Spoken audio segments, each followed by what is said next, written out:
Welcome to the Rankings Podcast, where we feature top founders, entrepreneurs, and elite personal injury attorneys and share their inspiring stories. Now, let's get started with the show.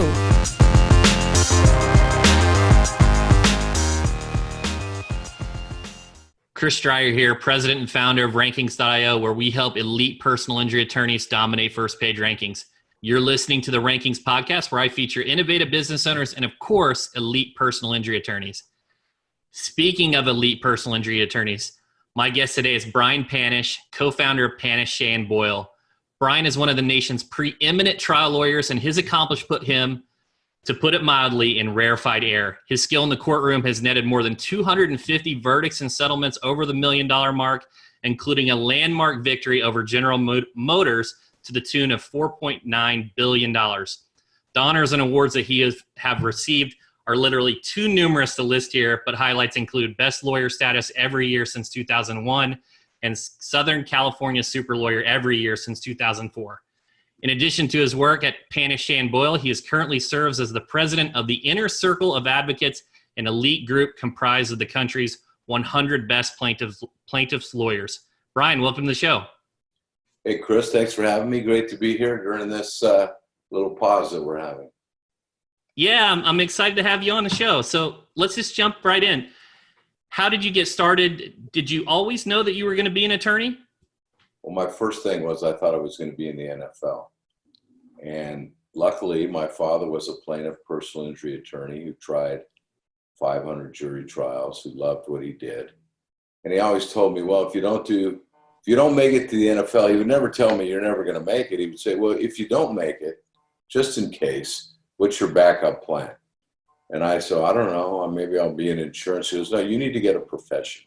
He says, you need to get a profession. You could do what you want to do. And he says, just get good grades. So just in case, if you want to go to law school, maybe I could help you out. And so I didn't make it, although I enjoyed football. I had a great college time. And then I was coaching high school football, but I couldn't get away from it, teaching. And was headed to college to coach and decided maybe I should try law school. So that's how it started. And so I think from my family is where it first started. Ironically, all my brothers are lawyers. My wife's a lawyer, and one of my daughters is a lawyer right now, and another one's in law school. So it kind of runs in the family a little bit too. That's incredible. And, so I have a little background in sports, and I saw that you had that scholarship to Fresno. And yeah, that's I'm sure at the time you're thinking, sports. And then when you started your early career as an attorney, did you know that this was just something that was special, that you really enjoyed and were passionate about?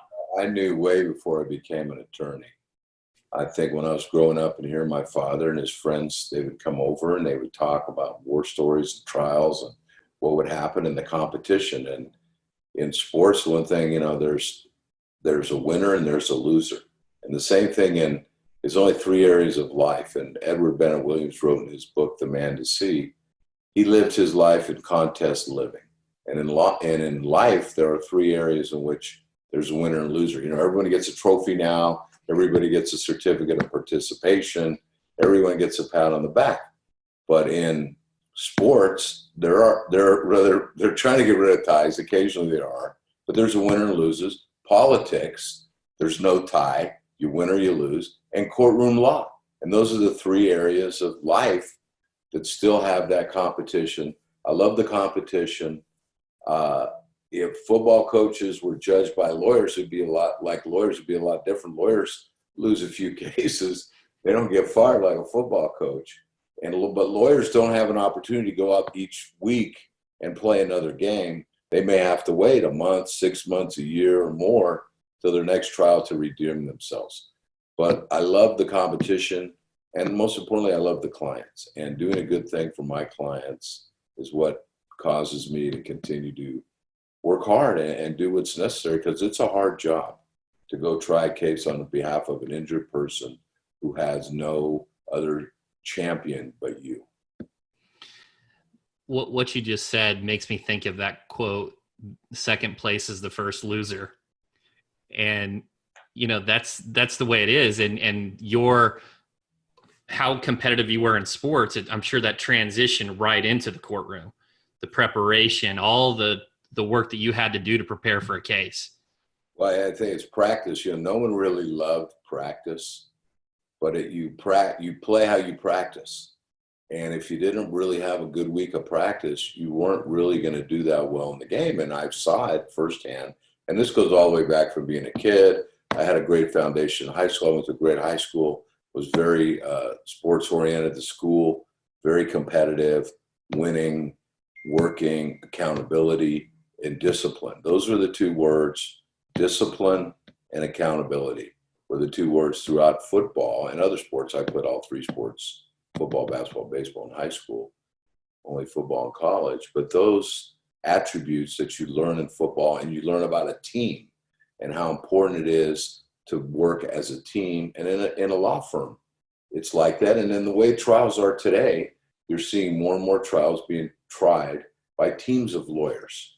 And you have to get along. I've done a lot of trials with the lawyers, and you need to work as a team, and there's no I in team.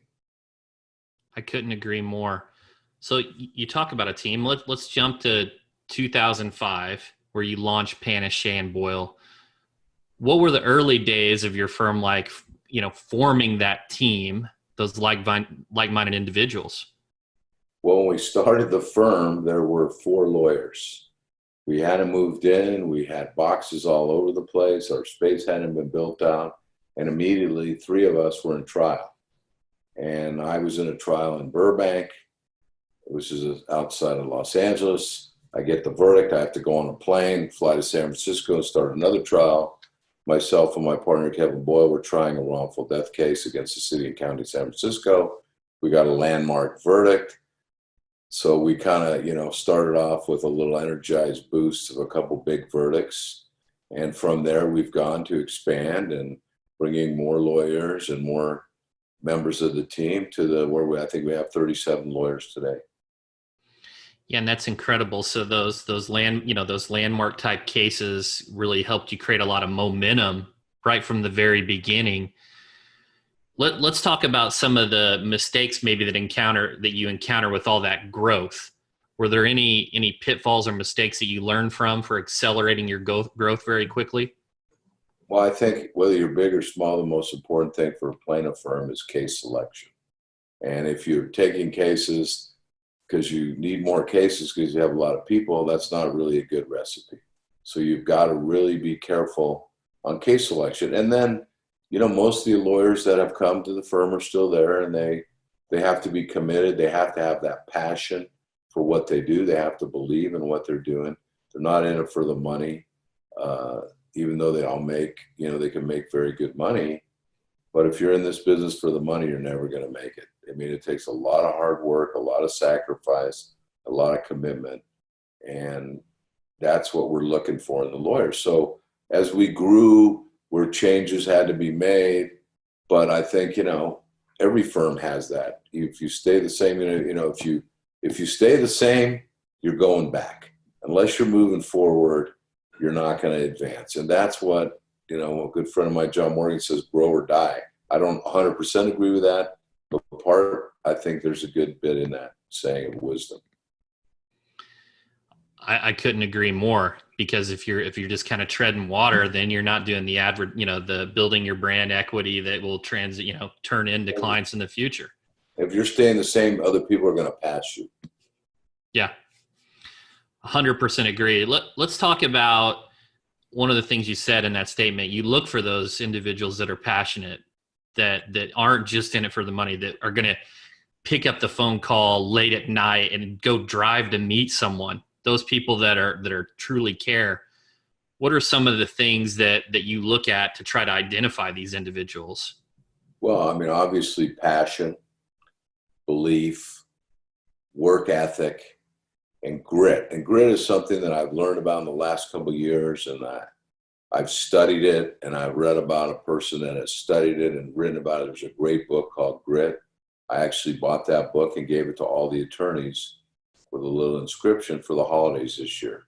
And it has some great examples. And what is the importance of grit? I mean, these studies have shown it's not the smartest person. It's not the best looking. It's not the most athletic. what his studies have shown is the people that have the grit, that persevere day to day, minute to minute, hour to hour, week to week, and continue to do that consistently, that are going to be successful. And they may not be the smartest person, or they may not be the best looking, but they're going to outwork you, and they're going to out-hustle you, and they're going to be successful. And when they get knocked down, they're not going to feel sorry for themselves. They're going to get back up, and they're going to keep fighting, and they're going to have grit. And I think grit is that intangible characteristic that is critical in all jobs, but so particularly for a plaintiff lawyer, because you're going to go have your ups and downs. And as one of my first mentor, Lee Lipscomb, told me, being in trial is like a roller coaster.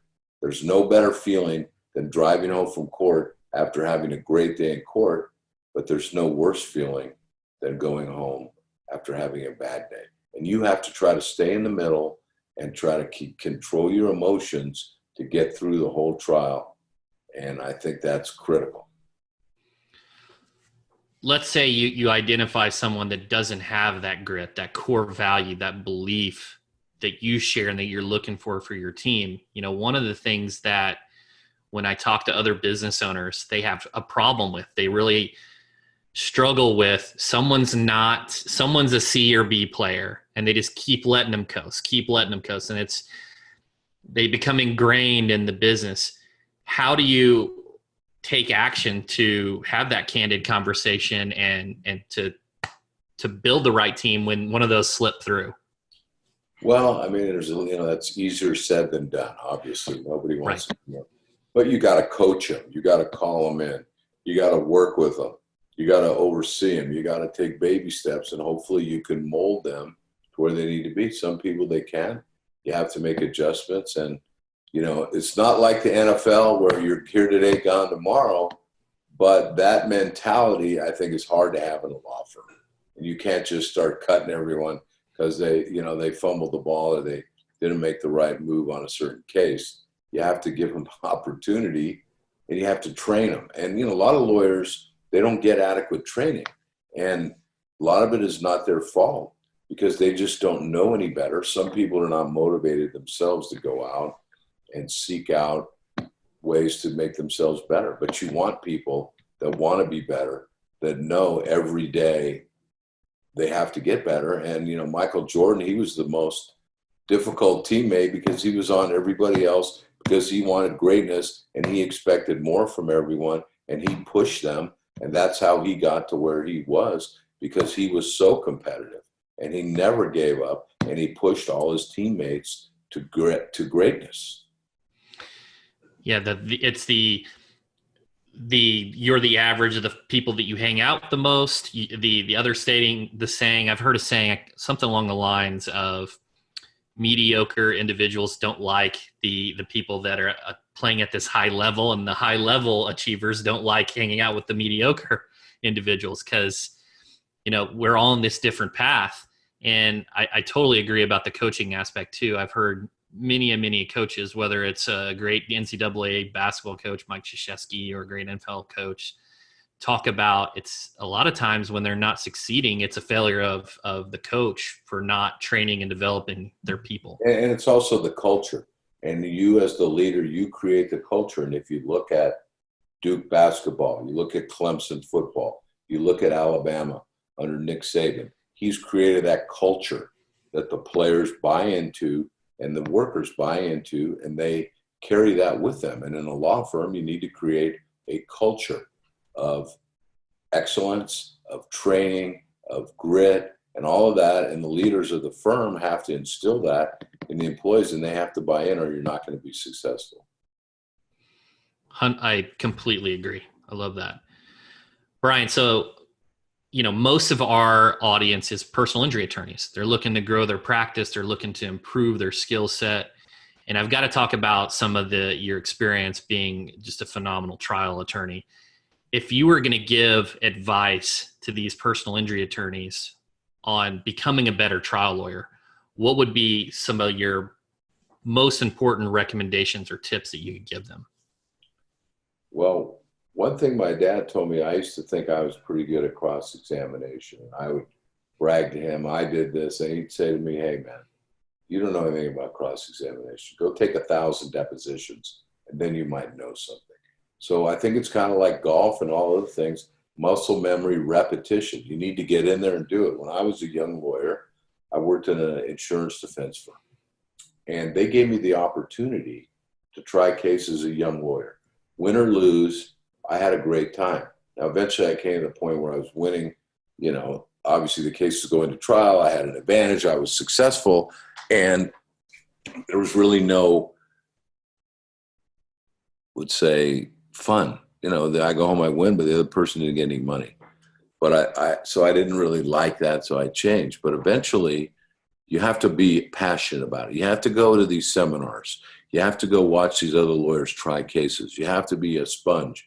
Soak it all up, but you still have to be yourself. You can't be Mark Lanier. You can't be F. Lee Bailey. You have to be yourself, but incorporate in your inner being some of these techniques that you learn from these other lawyers. And look, many of these plaintiff lawyers, they didn't create this stuff. Somebody else is the one. Mo Levine is a lawyer that I've read everything about. I use some of his arguments. He was a lawyer, 60 years ago. And there are many great trial lawyers out there, and each has their own unique style. And I think if you can draw a little bit from all of them, that's going to help you. But it takes hard work. I call being in trial like cramming for finals every day. I don't have the luxury to prepare for trial 5 months before it occurs. And many lawyers don't. And you have to be able to keep that even balance and do other things when you're in trial. Be able to still work out, get sleep, eat good, because it's a stressful thing. But if you really enjoy it, and I enjoy it, I feel happier and more energized when I'm in trial with less sleep and more stress than if I'm sitting at home on a stay-in-home order from the governor. There are so many nuggets there, from Mo Levine to just immersing yourself in the world that you want to be better at, and just consuming knowledge from conferences and your peers. It kind of what you're saying reminds me of what I tell my people. I say, my job is like a video game that pays me. That pays me. I'm an SEO nerd. It's not like a job. It's something that I love doing. It's a passion.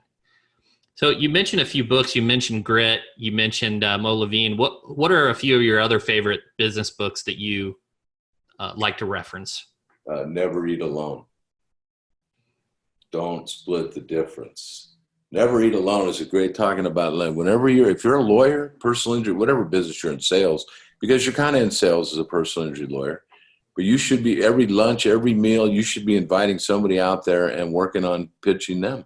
And, my boss, Lee Lipscomb, who is a great mentor of mine, would say to me, Brian, he's from Oklahoma. He'd say, Brian, I can go up and down Wilshire Boulevard, which is a big street in LA where a lot of law firms were at the time. This is in the 80s.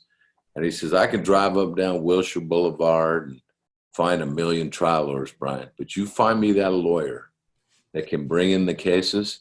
He can sit in the office, put his boots up on his desk, smoke cigars, and talk on the phone all day long. And really what I've learned is, getting the business is the most important thing now. And whether it be in the way that things change with the internet and SEO, which you're familiar with, whether it be TV ads, whether it be one-on-one relationships. And it's all about relationships and building those relationships and continuing to maintain those relationships. They're going to help you have that competitive edge and the service that you provide.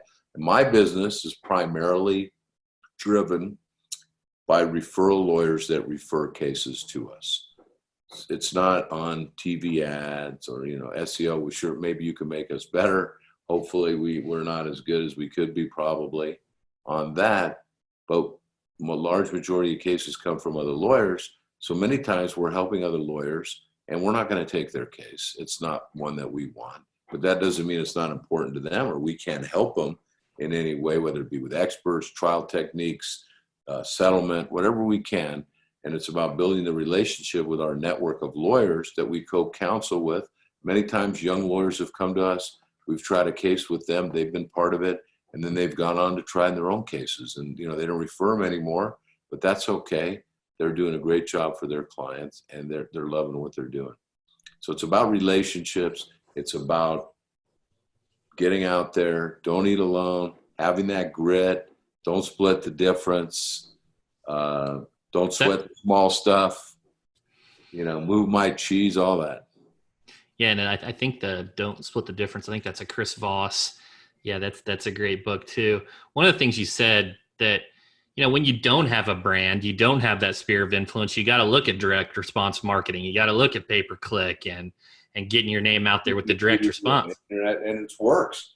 I mean, I see lawyers that come to me that were able to get these cases, and I'm like, wow, that's great. I mean, they figured out a way, their marketing, and they're able to do that. Yeah, and then out there, you just have to have a niche, niche practice. You see people that are very successful in certain parts of the country in different areas of practice. Develop your own niche is critical. I completely Become an agree. expert in something. Yeah, it allows you to immediately stand out. You're not the jack of all trades. People can jack of all trades. People can associate you with that niche. When I think of niches too, I think of Brian Chase and product recall. He immediately comes to mind, not just a personal injury attorney. And I think that you've really developed an expertise around being just a tremendous trial attorney. When I think of trial attorneys, I think of Brian Panish, and it's come from your successes and doing it over time and building it that. Also comes from having a great team. Believe me, I didn't want cases by myself. There are a lot of lawyers that have helped me through my career, have tried cases with me, have prepared cases, have brought cases, have been co-counsel, who I've learned from. And you got to learn from everyone. And everyone has something that you can take away from them. And I hear this when you go to a seminar, if you can get one good thing, then it's been worth your while. I completely agree. And I think I've got several nuggets in our conversation. I'm going to go look at that. The book Grit is probably the first thing I'm going to do. Today your role's changed. Your role, you have a very successful practice. Today, what are your high value activities? What are the actions that you do that provide the most value for the firm? Well, number one, it was still trying cases. Number two would be mentoring other younger lawyers and helping them in their career develop. And I think the only way that the firm, and I want my firm to still be there, is that it's not just me. There are other lawyers, and we have many other lawyers in the firm that are successful trying cases. And I think to instill in them that passion, that desire to want to try a case, and to put value in rewarding lawyers that do try cases. Some lawyers, they don't want to try cases. That's okay. And you have to love it. I used to tell, when I was coaching high school football, sometimes some parents would kind of come up and talk about their kid maybe not playing so much. And you'd always say, well, you know what? There are a lot of other sports, and football's not for everyone. And maybe your son would be better on the tennis team or basketball. And the same thing with trial. There are other types of law that are rewarding that you can engage in, that are helpful, worthwhile, and it doesn't have anything to do with going to court. And some people can do that. But you have to have a special DNA to want to try these cases, to expose yourself and to lose, to be rejected. You put everything you have out there, you're on the line, your credibility, and the people reject it. And that's a tough feeling. And you have to be ready to get back and to do it. So mentoring, trying cases, developing business and systems. One of my mentors, John Morgan, is he has a huge firm, so he has a lot of systems in place that I think we have developed a lot of systems, new software, rarefied software program that helps us to manage and keep track of what's going on. Those are excellent pieces of advice. I think all of them are just tremendously valuable, and having the systems and processes, the scale to pass on your knowledge to other attorneys to develop their skill set.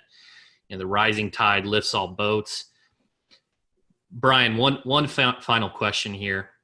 Do you have any advice for your fellow lawyers trying to grow a large, successful practice? I know we talked about a bunch, but what would be one piece of advice you would give them? Don't grow too fast. I think you got to grow at your speed. Obviously you want to push the boundaries, but you're in a law firm, you got financial considerations. So don't lose track of the finances. A lot of lawyers are not great businessmen. So I would say my most important point would be pay attention to the business of law. and don't lose sight of that when you're trying to grow your firm. Excellent piece of advice. Guys, we've been talking to elite personal injury attorney Brian Panish, co-founder of Panish Shea Boyle. Brian, where can people go to learn more? psblaw.com, @Panish31 on Twitter, and hopefully you guys will all check in. And it's been a pleasure to be here today, Chris, and thanks for having me. Brian, thanks so much for coming on the show.